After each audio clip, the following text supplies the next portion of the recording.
The rain hammered the chapel roof like God's own judgment, drowning out the organ's mournful dirge as Declan gripped the edge of the polished oak pew, knuckles white as bone.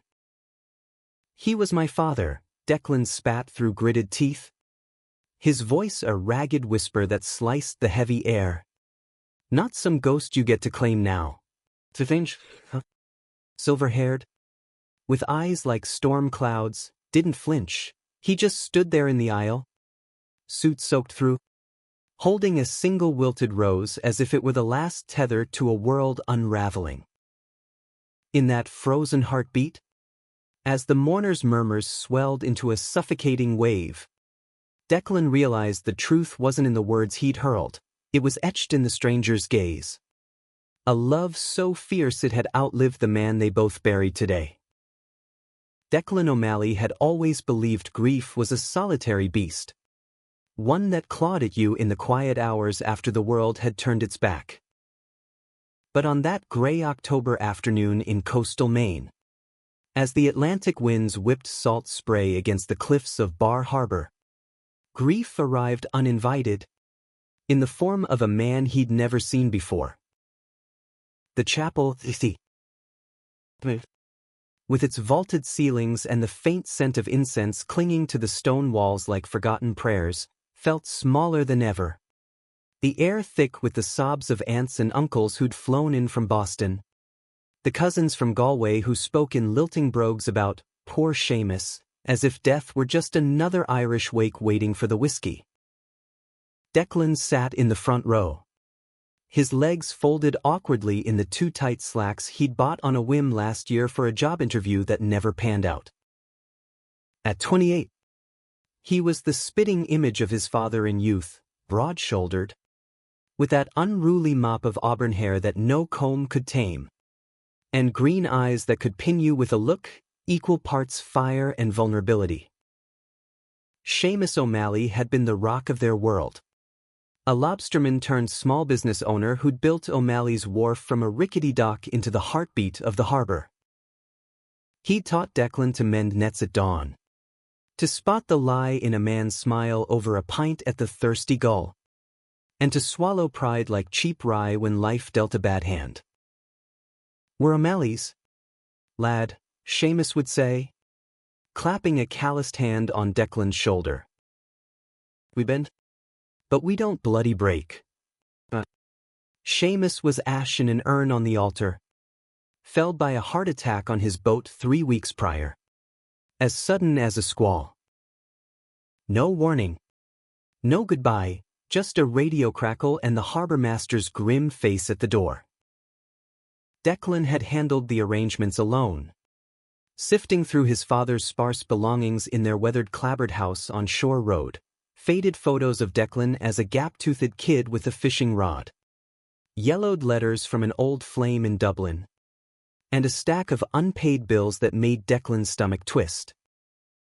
He'd scattered the ashes at dawn yesterday, whispering Gaelic prayers into the wind, because that's what Seamus would have wanted, no fuss, no fanfare. The service dragged on, Father Kelly's voice a drone over the patter of rain. Declan tuned it out, his mind replaying the last time he'd seen his father alive, a hurried hug at the pub, Seamus's laugh booming as he ribbed Declan about his city boy job in Portland, bartending at a hipster lounge, pouring craft IPAs for tech bros who wouldn't know a real ale from their elbow. "Come home more, son," Seamus had said, eyes crinkling. "The sea misses you," Declan had promised he would. But promises were cheap, and now they were dust. Then, midway through the eulogy, a cousin droning about Seamus's legendary stamina during the '92 blizzard, the chapel door creaked open. A gust of damp air rushed in, carrying the briny tang of the harbor. Heads turned, murmurs rippling like pebbles in a pond. Silhouetted against the storm, stood the stranger. He was in his late 50s, maybe early 60s, with salt and pepper hair slicked back from a high forehead, A face weathered like driftwood, strong jaw. Deep lines etched around full lips that curved in a sorrow too private for the room. His overcoat clung to a lean frame, dark wool beaded with rain. And in his hand, that single rose, crimson petals drooping like a broken heart. He moved down the aisle with a grace that belied the limp in his left leg, eyes fixed not on the urn but on Declan. The mourners shifted uncomfortably. Aunt Maureen crossed herself, whispering, "Who in heaven's name?" But Declan felt it first, a jolt, like static before a thunderclap. The man's gaze was magnetic, pulling at something buried deep in Declan's chest, a recognition he couldn't name. Father Kelly faltered, then pressed on. The stranger slipped into the pew beside Declan, close enough that Declan caught the scent of him, sandalwood cologne mixed with sea salt and something earthier, like aged leather. "I'm sorry for your loss," the man murmured, voice low and resonant, laced with a faint southern drawl that had no business in Maine. Declan stiffened, his pulse thundering. Who the hell was this? Some old fishing buddy? A creditor with the balls to show up now?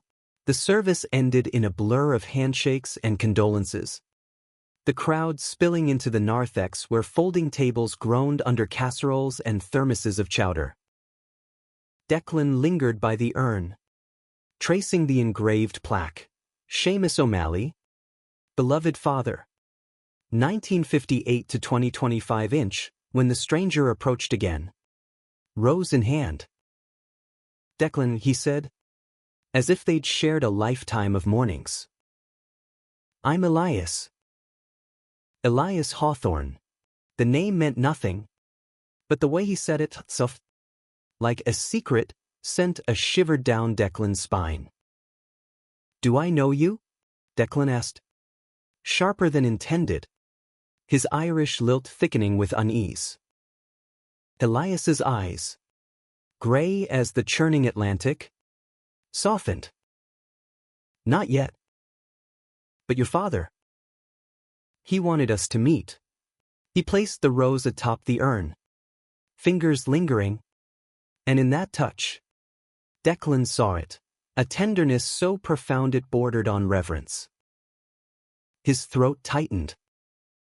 What right did this man have to mourn like that? Before Declan could retort, Aunt Maureen bustled over, her rosary beads clicking. "Elias, darlin', come. Have some oyster crackers." She air-kissed his cheek, then turned to Declan with a conspiratorial wink. Seamus's oldest friend from the war days. Flew in from Savannah just for this. War days? Seamus had done a stint in the Gulf. Sure. But he'd never mentioned Savannah or Elias. Declan forced a nod, mumbling excuses as the reception swirled around him. He escaped to the chapel's side garden, the rain a relentless curtain beyond the eaves, lighting a cigarette with shaking hands. The nicotine burned, grounding him, but his mind raced. Who was this ghost from his father's past? Crashing the one day Declan needed to grieve alone? Back inside, the reading of the will was a hasty affair in Father Kelly's office. Seamus had insisted on no drama, even in death. Declan sat across from the priest, Elias uninvited but present, perched on the windowsill like he belonged. The document was simple, the house and wharf to Declan, with provisions for the church and a modest bequest to local charities. But then Father Kelly cleared his throat, adjusting his glasses. "And to Elias Hawthorne, my beloved husband." The words hung, heavier than the rain-soaked air. Declan's vision tunneled, the room tilting. Husband? Seamus O'Malley, the man who'd railed against those Hollywood perverts over Sunday roasts, who'd never once hinted at. This betrayal surged, Hot and acidic, not just the secret, but the lie of a life half-lived. A father who'd hidden his truth so deep it left Declan grasping at shadows. "You," Declan snarled, lunging to his feet, chair scraping like a scream. "What the fuck is this?" Elias didn't rise. Just met his gaze steadily, pain flickering in those storm-gray eyes. Father Kelly stammered about a private ceremony in Vermont. 2015, legal, quiet, but Declan was already out the door, storming into the downpour. The will clutched like a wound. He drove the winding coastal road in his battered Ford pickup, wipers slapping futilely against the torrent. Elias's car, a sleek black sedan, trailing at a respectful distance. Declan pulled over at Otter Point, where the cliffs dropped sheer into the frothing sea, and killed the engine. The waves crashed below, a roar that matched the chaos in his chest. How long? How many nights had Seamus lain awake beside Owen, while Elias waited in some southern manner, and Declan, the dutiful son, blind to it all, nursing his own buried longings, the crushes on high school buddies dismissed as just messing around, the ache after one-night stands in Portland that left him emptier than before. Headlights pierced the gloom.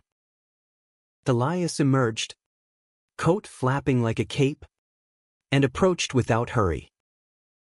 "Declan, please. Let me explain." "Explain?" Declan laughed, bitter and broken, flinging the will at his feet. Pages scattered in the mud.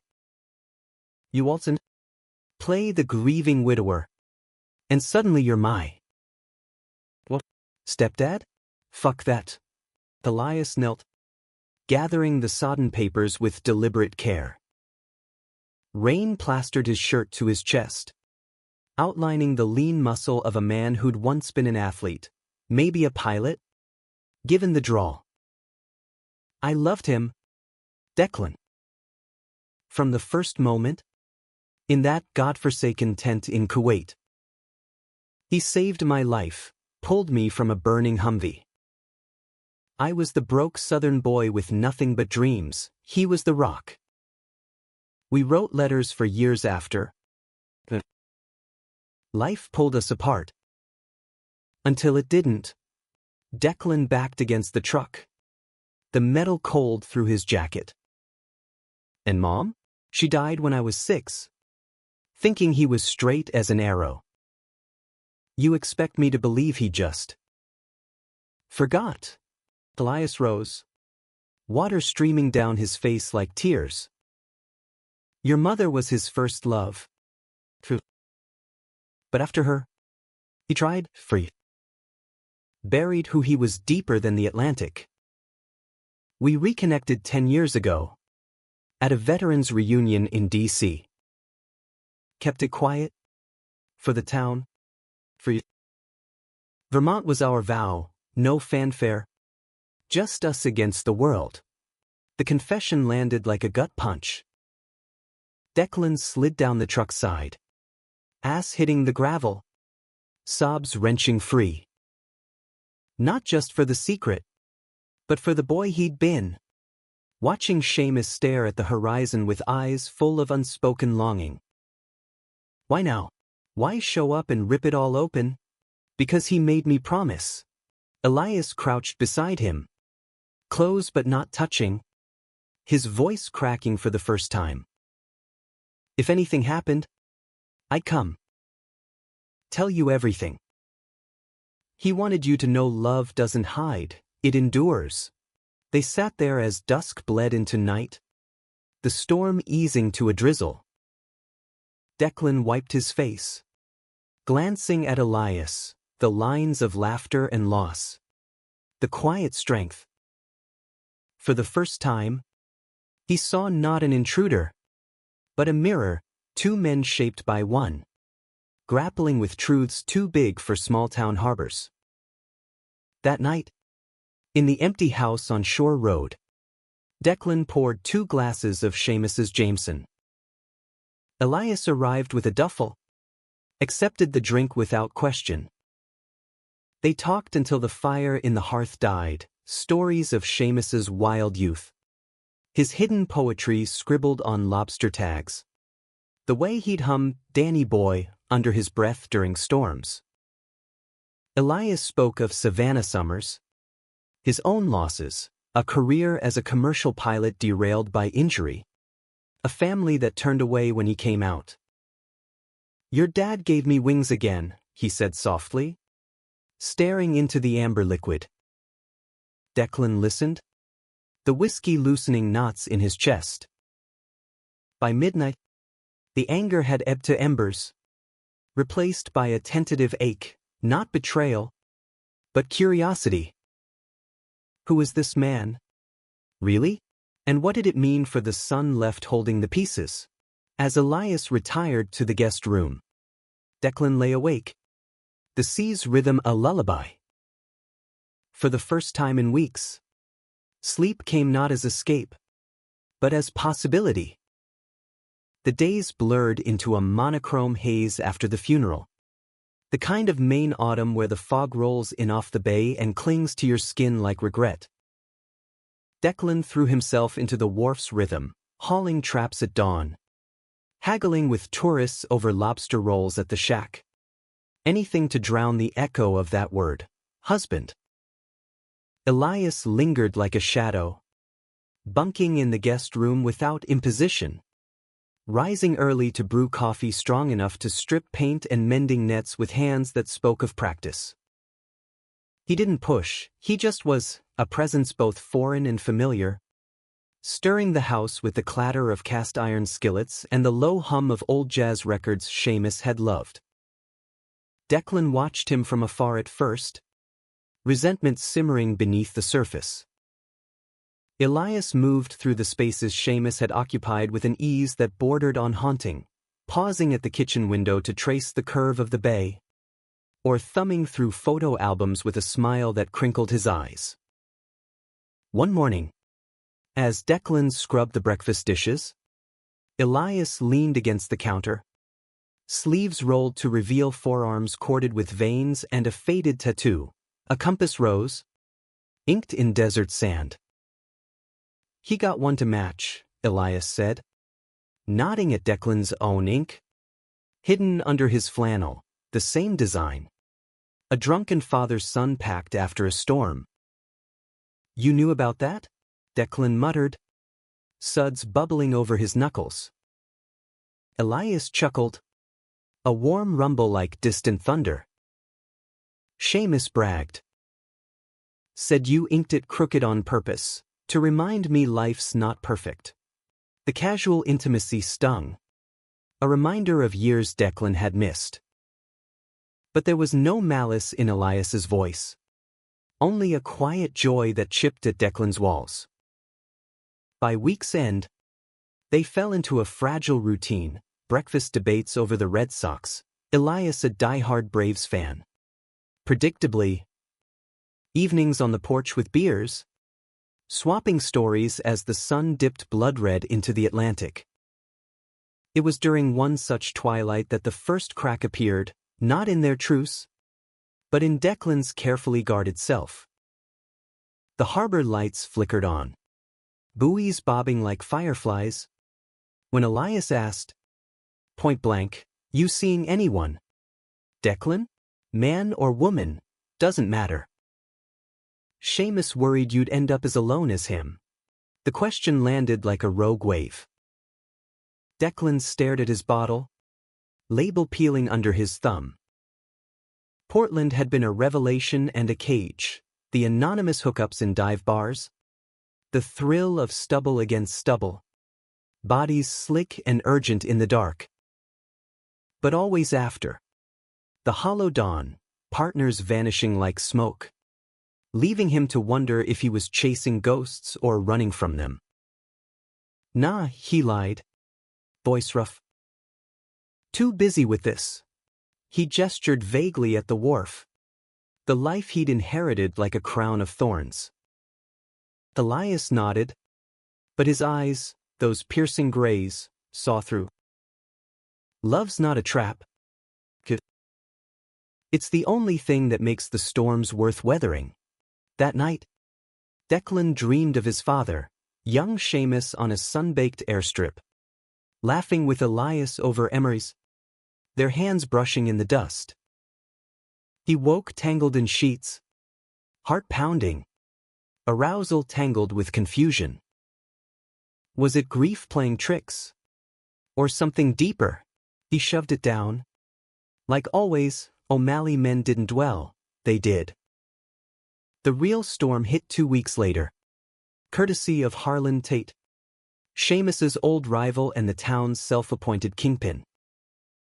Harlan owned half the docks south of Bar Harbor, a bull-necked widower with a grudge as old as the '98 blizzard, when Seamus had outbid him on the wharf expansion. Word spread fast. Harlan was sniffing around, whispering to bankers about opportunistic sales, now that Seamus was gone. Declan dismissed it at first, petty bullshit, but when the foreclosure notice arrived, stamped red and official, reality crashed in. He found Elias in the shed, sorting buoys, and thrust the letter at him. "This you're doing? Some southern voodoo to claim what's mine." Elias scanned it, face paling. "Christ." Seamus mentioned Harlan's envy. "But this." He trailed off, crumpling the paper. "We fight it. Together. Together." Declan barked a laugh, pacing the salt-crusted floorboards. "You're not family." The will says husband. "Fine, but this place is blood." "My blood." The words hung, vicious and true.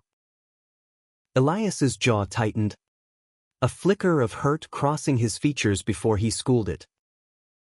"Blood's one thing. Loyalty's another. Seamus trusted me with his life, twice over. Let me help. Or don't. But don't mistake me for the enemy." Declan stormed out, driving to Portland in a fury, pounding pavement until he landed in the Anchor, a dimly lit haven for the harbor's queer crowd. The bar thrummed with bass-heavy indie, bodies swaying under strung lights, tattooed arms slung over shoulders, kisses stolen in corners. Declan nursed a whiskey, scanning the room until eyes met his.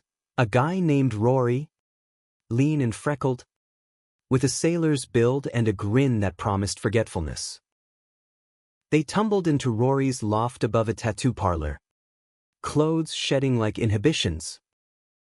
Rory's hands were sure, mapping Declan's chest with reverence, lips trailing fire down his neck. "You're tense." "O'Malley," Rory murmured, breath hot against his ear. "Let go." Declan did, for a while, losing himself in the press of skin, the gasp of release. But as Rory snored softly beside him, the high faded, leaving Declan staring at water-stained ceilings. Elias's words echoing, "Love's not a trap." He returned home at dawn, truck rumbling up the gravel drive, only to find Elias on the porch steps, nursing coffee, a folder of documents at his side. No judgment in his gaze, just quiet resolve. Pulled some strings, old pilot contacts with a law firm in Boston. Harlan's bluffing, the wharf's lean free. "But we need to counter fast." Declan collapsed beside him, exhaustion bleeding into gratitude. "But after what I said," Elias shrugged, handing over a mug. Steam curled between them. "Because Seamus loved you fierce. And love like that? It doesn't end at the grave." Over the next days, they plotted like wartime allies, Elias charming bankers with his drawl, Declan strong-arming suppliers for affidavits. Harlan backed down with a snarl at the town meeting, but victory tasted bittersweet. In the thick of it, Declan glimpsed Elias anew, not the interloper, but a partner in the fray. His limp forgotten in the heat of battle. Laughter lines deepening over shared triumphs. One evening, as they sealed the deal with a bonfire on the beach, flames leaping against the star-pricked sky, Elias pulled an envelope from his coat. "Seamus left this for you. For when you were ready." Declan's hands trembled opening it, a letter in his father's scrawl. Pages worn soft. "My boy," it began, "if Elias is reading this with you, know I was coward and king both. Loved your ma with my youth, but Elias, he was my soul. Don't hate me for the hiding, hate the world that made it necessary. You're free, Declan, free to love loud, like the sea. Be brave for me." Tears blurred the ink. Declan looked up, finding Elias's face close. Illuminated gold. In that moment, the air shifted, charged, electric. Elias's hand brushed his. Tentative. And Declan didn't pull away. The touch lingered, a spark in the dark, awakening hungers long denied.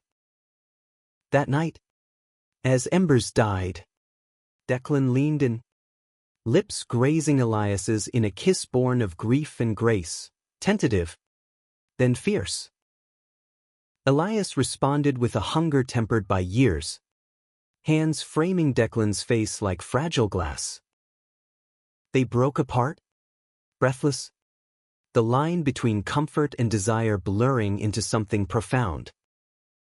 "I'm not him," Declan whispered, fear threading his voice.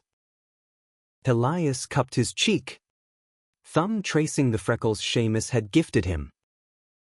"No. You're you." And that's enough. In the weeks that followed, their bond deepened, not as lovers yet, but as men rebuilding from ruins. Declan opened up about Portland nights, the shame that choked him. Elias shared Savannah scars, the ex-wife who'd stayed for appearances, the child who called once a year. Vulnerability wove them closer, threads of trust in a tapestry of loss. But peace was fleeting. A letter arrived from Harlan, not defeat, but escalation, anonymous tips to the local paper, whispers of irregularities in Seamus's will, painting Elias as a gold-digging opportunist. The town, that small-minded beast, turned sidelong glances at the market, crossed names from the church roster. Declan felt the noose tighten, old wounds reopening. Was this love worth the cost? Or would it drag them both under? Like Seamus's secrets? As winter's first frost dusted the cliffs, Declan faced the storm head-on, standing at the wharf's edge with Elias beside him. "We fight," he said, voice steady. "For him. For us." Elias's smile was a beacon. Always, yet in the quiet hours, doubt gnawed. Could a stranger's heart mend a son's broken one? Or would the tide claim them all? Winter clamped down on Bar Harbor like a vice, the bay freezing into jagged plates that groaned under the weight of secrets. Declan and Elias hunkered in the clapboard house. Fortifying against more than the cold, Harlan's campaign had metastasized. Fueled by small-town venom and a leaked source, claiming Elias had conned Seamus out of his fortune. The Bar Harbor Herald ran a front-page smear. Mystery groom emerges in O'Malley estate drama, complete with a grainy photo of Elias at the funeral, rose in hand, captioned like a crime scene. Declan tore through the docks like a man possessed, quashing rumors with glares and gritted facts. But the damage seeped in, suppliers jacking prices, Tourists veering to Harlan's tourist trap. Elias took it with stoic grace, retreating to long walks along the iced shore, his limp more pronounced in the chill. Declan caught him one afternoon, staring at the horizon where Seamus's boat had gone down, a thermos of tea steaming in his gloved hands. "They'll tire of it," Elias said when Declan approached, voice carrying over the wind's howl. "Hate's a seasonal thing up here. But it's not just them," Declan replied, breath fogging the air. "It's me." Doubting. "Wondering if I dragged you into this shitshow."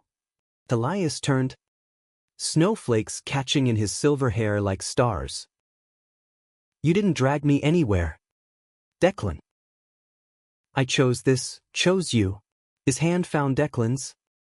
Mittens be damned, squeezing with a warmth that pierced the frost. The touch ignited something primal, a pull Declan had felt building since that beachside kiss, desire laced with danger, the thrill of forbidden waters. They tumbled back to the house in a flurry of shed coats and urgent mouths, the door slamming against the gale. In the fire-lit living room, barriers crumbled, flannels unbuttoned, revealing the map of scars, Declan's faded appendix line, Elias's jagged burn from that Humvee blaze. Lips explored with reverence, hands mapping territories new and old. Elias was patient fire, drawing out Declan's gasps with touches that spoke of lifetimes learned. Declan, raw and reckless, poured his grief into every press, every whispered more. They moved to the rug, bodies entwining like vines, the world narrowing to salt-slick skin and the creak of floorboards under shared weight. Tangled in a quilt, Declan's head on Elias's chest, the rhythm of his heart a steady drum. "This scares me," Declan admitted, tracing the compass tattoo. "Feels too fast, too real."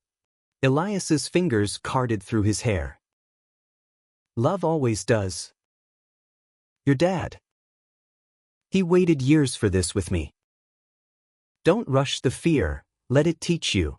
But dawn brought Harlan's hammer blow, a lawsuit, filed in Ellsworth Court, contesting the will on grounds of undue influence and fraudulent marriage. Elias's past, a messy divorce, a brief stint in financial advising, twisted into ammunition, painting him as a predator. The summons arrived with a courier's smirk, slapping Declan with co-defendant status. Protecting family assets, the note read, Harlan's scrawl dripping malice. Rage boiled over dinner, Elias's gumbo, a Savannah heirloom that filled the house with cayenne warmth. Declan hurled his spoon across the table. "This is bullshit. He wants the wharf."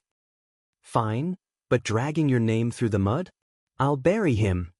Elias caught his wrist. "Steady. Easy. Tiger. We lawyer up. Hit back with evidence. Seamus's letters. Our vows, it's ironclad. But the betrayal cut deeper than legalese." Declan drove to the Thirsty Gull that night, pounding shots until the bartender cut him off. Rory was there, nursing a pint, and the easy flirtation reignited like dry tinder. "Missed you, sailor," Rory teased, lips brushing Declan's ear in the shadowed booth. They slipped out back, the alley reeking of fish guts and freedom, hands fumbling in the cold. It was quick, frantic, a release, not revelation. Rory's moans were familiar, but as Declan zipped up, the emptiness yawned wider. This wasn't escape, it was sabotage. A knife twisted in the fragile thing blooming with Elias. He confessed the next morning, slumped at the kitchen table, coffee bitter on his tongue. Went to the pub. Hooked up with some guy. Felt like shit after, like betraying you. Everything. Elias paused mid-pour. Then set the pot down. Face unreadable. Betrayal's a choice. Declan. But regret? That's growth. He slid into the chair opposite, taking Declan's hands. I won't lie, it stings. But I've flown through worse turbulence. Question is, what do you want? Or the run? The raw honesty cracked Declan open. You, he choked out. Good. But Harlan. This town. It's choking us. Elias's smile was wry. Then we breathe fire back. They rallied, Elias calling in favors from Atlanta civil rights lawyers versed in queer estate battles, Declan rallying the wharf hands, Old Salt's loyal to Seamus's memory. The deposition was a circus, Harlan's shark of an attorney grilling Elias on everything from his questionable finances to the validity of their Vermont union. Elias held firm, voice steady as he recounted their story, the desert nights, the letters spanning decades, the quiet ceremony under maple leaves, Seamus's vows etched in a journal now entered as exhibit. Declan watched from the gallery, heart swelling with a pride he'd never known for his father, pride in the man who'd loved boldly, hidden or not. When Harlan's lawyer sneered, a convenient match for an ailing man, Elias leaned forward, eyes flashing. Convenient? I waited 30 years. That's not convenience. Counselor, that's conviction. The courtroom murmurs swelled. Declan gripped the bench. Tears pricking. After the judge adjourned for deliberation, they walked the snowy square, breath mingling in clouds. You're a force, Declan said, pulling Elias into a shadowed alcove, kissing him fierce against brick warmed by spring's promise. But victory soured that night.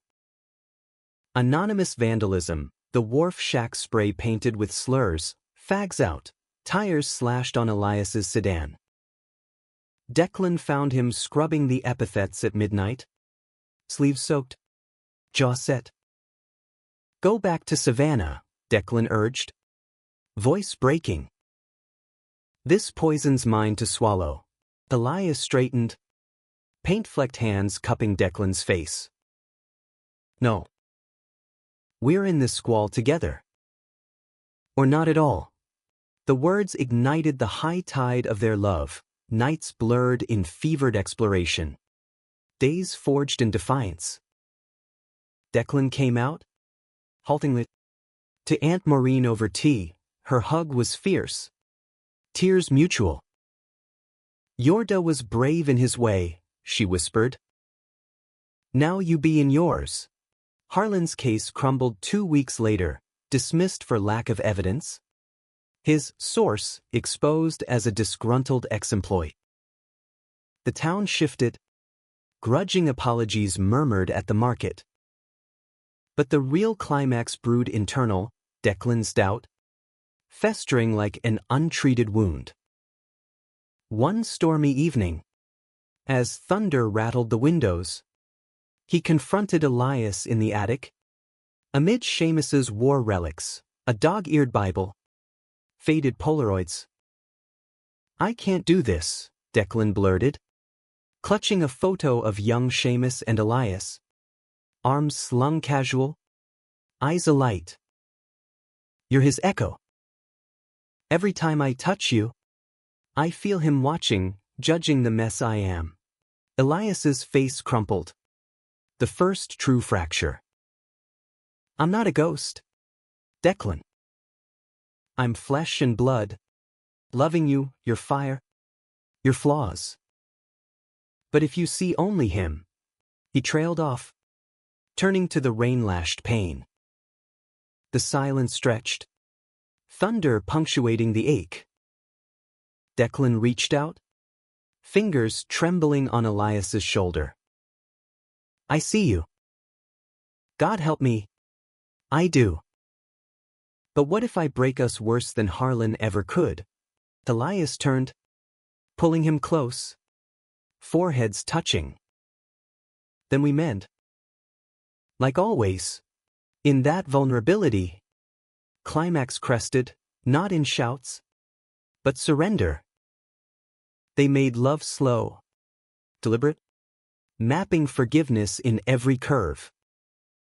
Afterward, as lightning forked the sky, Declan whispered his deepest fear, I'm scared I'll never be enough, for you. For anyone. Elias's laugh was soft. Healing. Enough? You're the sea. Endless. That's more than I ever dreamed. Spring thawed the bay. And with it, their bond solidified. But Harlan's shadow lingered.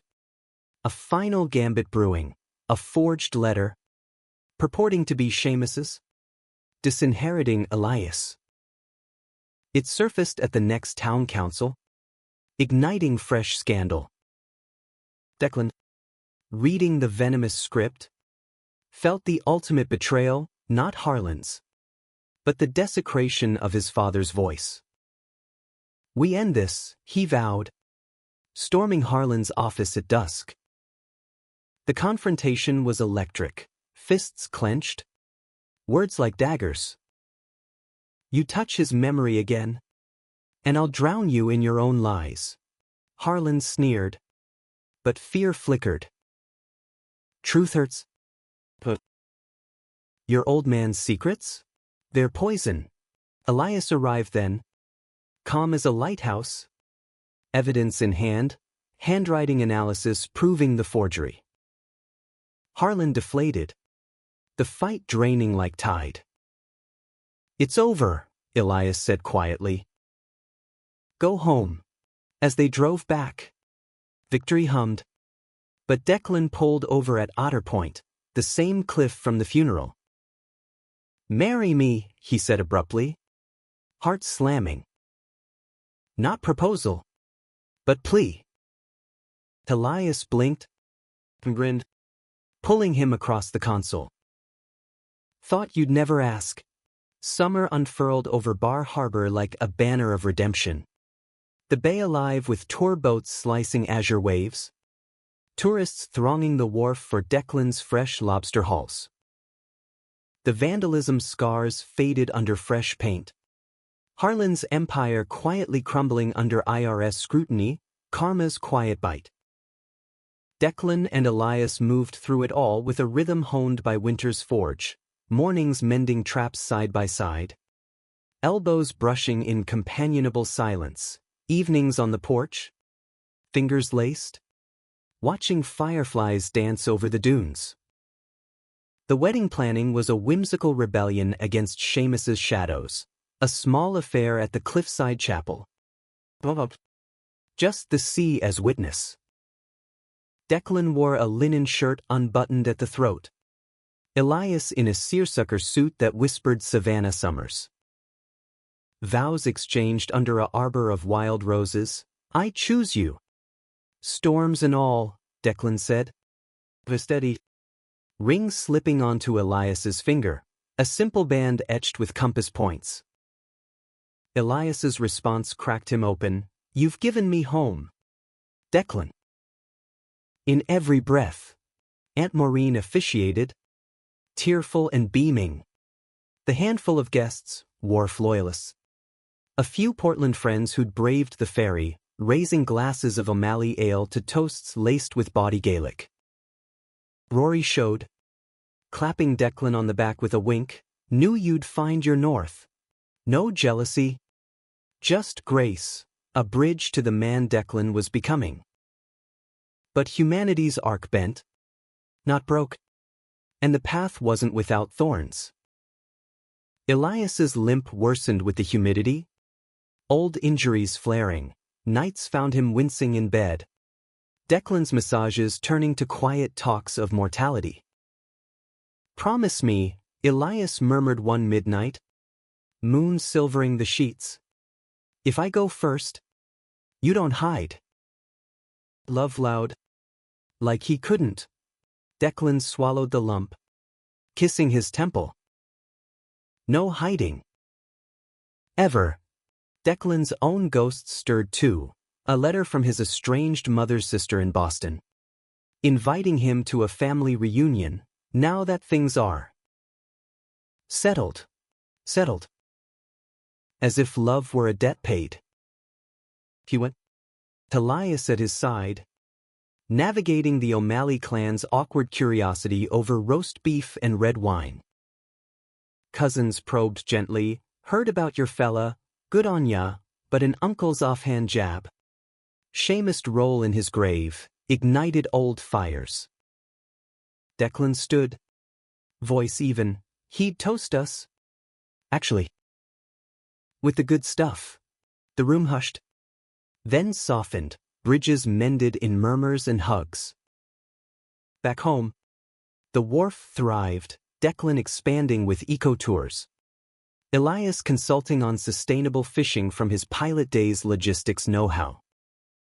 Their love deepened in layers, lazy Sundays reading Seamus's journals aloud. Laughter bubbling over body anecdotes, heated arguments over dinner that ended in make-up sex against the kitchen counter. Apologies tasted on skin.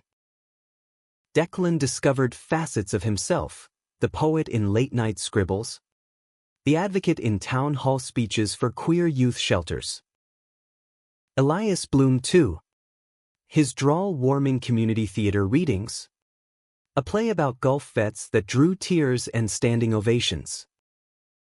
Yet the story's heart pulsed in the quiet human truths. The day Elias broke down over a faded photo, confessing the child he'd lost to custody wars. My boy's 20 now. Doesn't know me, and Declan's arms holding him through the sobs. Whispering, we'll find a way. Or the afternoon Declan froze mid-haul, panic clawing as Harlan's ghost loomed in a nightmare flashback. Only for Elias to drop everything, driving him to the point where waves drowned the fear. Climax crested not in fury, but fragility, a health scare in August. Elias collapsing during a hike, chest tight from arrhythmia. The air in Ellsworth was a blur of beeps and blue gowns. Declan paced the linoleum, bargaining with saints he half believed in. Not yet, he pleaded silently. We just started. Elias pulled through, a pacemaker. In the hospital bed, monitors humming. He gripped Declan's hand. Scared you? Huh. Understatement, Declan choked, kissing his knuckles. Don't you dare leave me with half a story. Elias's laugh was weak but true. Wouldn't dream. But promise me, live full. Even if it's without me. The scare reframed them, slower walks, deeper gratitudes. Fall painted the cliffs gold. And on the anniversary of Seamus's passing, they scattered petals at sea, roses for Elias, lobster's luck for Declan. To enduring, Elias toasted, arms around Declan's waist. Winter whispered in, but this time, it cradled rather than crushed. Declan proposed expanding the family, not blood, but chosen, fostering teens from Portland's shelters. Kids adrift like he'd been. Elias's eyes lit. Our house could use the chaos. As snow dusted the bay, they sat by the fire. A letter from Elias's son arriving unbidden. Read about you in the paper? Maybe coffee sometime? Hope flickered. Tentative. The end came not in tragedy, but quiet humanism, a life woven from losses into tapestries of love. Declan, once adrift in his father's secrets, now anchored in his own truth, fierce, unapologetic. Elias, the stranger turned husband, found home not in Savannah's heat, but Maine's wild heart. One dawn, as gulls wheeled over the wharf, Declan turned to Elias in the half-light, their bed a haven of tangled limbs. "We're the story now," he murmured, lips brushing morning stubble. Elias smiled, pulling him closer. "And it's a damn good one." In the end, love wasn't the absence of storms, it was dancing in the rain. Unbroken.